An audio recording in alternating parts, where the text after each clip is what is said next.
Namatay ang mahal mo sa buhay. At habang nagdasal ka para sa kanya, may lumapit sa iyong kaibigan. Protestant, INC, born again, you name it. Sabi niya sa iyo, pare, wala nang magagawa ang mga dasal mo para sa kanya. Hindi totoo ang purgatorio. Namatay na siya.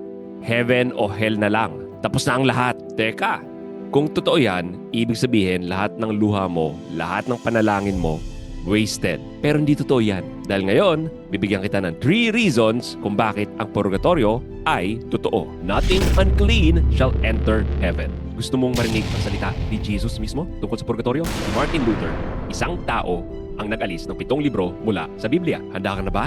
Simulan natin. Ito ang tanong na hindi sinasagot ng mga kritiko ng purgatorio. Ano ang mangyayari sa isang taong namatay na may maliit na kasalanan? Hindi siya nasa state of mortal sin. Mahal niya ang Diyos. Pero may bahid pa ng galit, pagkainggit, isang kasalanan na hindi pagganap na natanggal sa puso niya. Pupunta ba siya sa impyerno kung mahal niya ang Diyos? Pero papasok na ba siya sa langit kung hindi pa siya ganap na dalisay? Pero teka, basahin muna natin ang Bible. Dahil ang reason number 1, Revelation 21 verse 27. Basahin natin ng mabuti. Nothing unclean shall enter heaven. Wala kahit ano na hindi malinis. Ito ang sinasabi ng Bible. Hindi lang ng Pope, hindi lang ng Catechism. Nasa Bible. Ngayon, tanong ko lang sa ating mga kaibigan, ang mga taong namatay na may maliit na kasalanan, malinis ba sila? Hindi, di ba? Dahil may bahid pa rin sila. Papasok ba sila sa langit? Sabi ng Bible, hindi. Kung walang purgatorio, kung walang paglilinis ng kanilang kaluluwa pagkatapos mamatay, halos walang papasok sa langit. Ikaw ba, kung sakaling mamamatay ka, perpekto ka na ba? Lahat ng mga kasalanan mo, pati ang mga maliliit, nalinis na ba? Pero teka, alam ko sasabihin mo, hindi ba binayaran na ni Jesus ang lahat sa krus? Tama, binayaran. Pero una, ang eternal na parusa ng kasalanan, ito yung nabayaran ni Jesus. Pangalawa, ang temporal na parusa, ang cleaning bill, kailangan pa ring bayaran. Halimbawa, nasira mo ang salamin ng iyong kapitbahay, pinatawad ka na niya, pinagsisihan mo na. Pero syempre, kailangan mo pa ring palitan ang salamin. Ganyan ang purgatorio. Hindi ito insulto sa sakripisyo ni Jesus. Ito ang completion ng sakripisyo ni Jesus.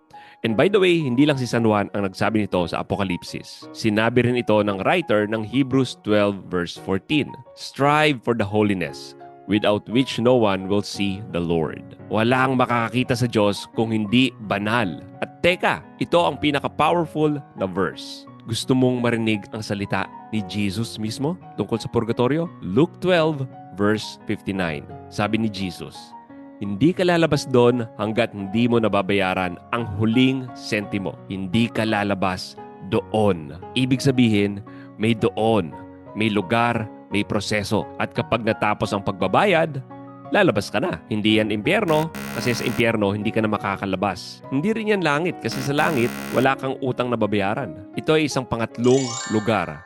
Salita mismo ni Jesus. Kaya ang purgatorio, hindi ito insulto sa sakripisyo ni Kristo. Ito ang huling hakbang para makapasok sa pintuan na binuksan niya. Kung ganap na dalisay at ganap na handa ka na. At ang totoo niyan, kung namatay ka at paggising mo nasa purgatorio ka na, kung ako sa'yo, matutuwa na ako. Kasi ibig sabihin niyan, it's just a matter of time bago ka makarating sa langit. Linilinis ka lang pansamantala. Pero teka.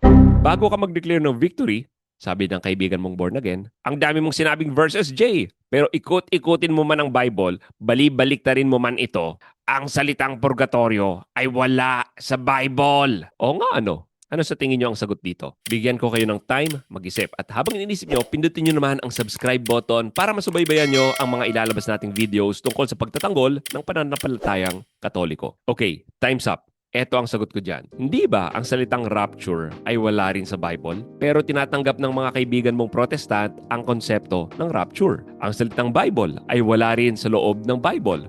Pero sola scriptura ang mga kaibigan nating anti-Catholics, kaya dadako tayo sa reason number 2. Ang argumento ay hindi tungkol sa salita. Ang argumento ay tungkol sa konsepto. At ang konsepto ng purgatorio ay nasa Bible. At wala na atang mas malinaw pa na pagpapaliwanag ng konsepto ng purgatorio than kay Saint Paul sa 1 Corinthians 3 verses 12 to 15. If anyone builds on this foundation with gold, silver, precious stones, wood, hay, straw, each one's work will become clear, for the day will declare it, because it will be revealed by fire, and the fire will test each one's work, of what sort it is. If anyone's work which has built on it endures, he will receive a reward. If anyone's work is burned, he will suffer loss, but he himself will be saved, yet so as through fire. Teka, pakinggan mo ulit yan. He himself will be saved, yet so as through fire. Tatlong katotohanan. Una, ang tao daw na ito ay maliligtas, kaya hindi siya sa impyerno. Pangalawa, dumaan siya sa apoy.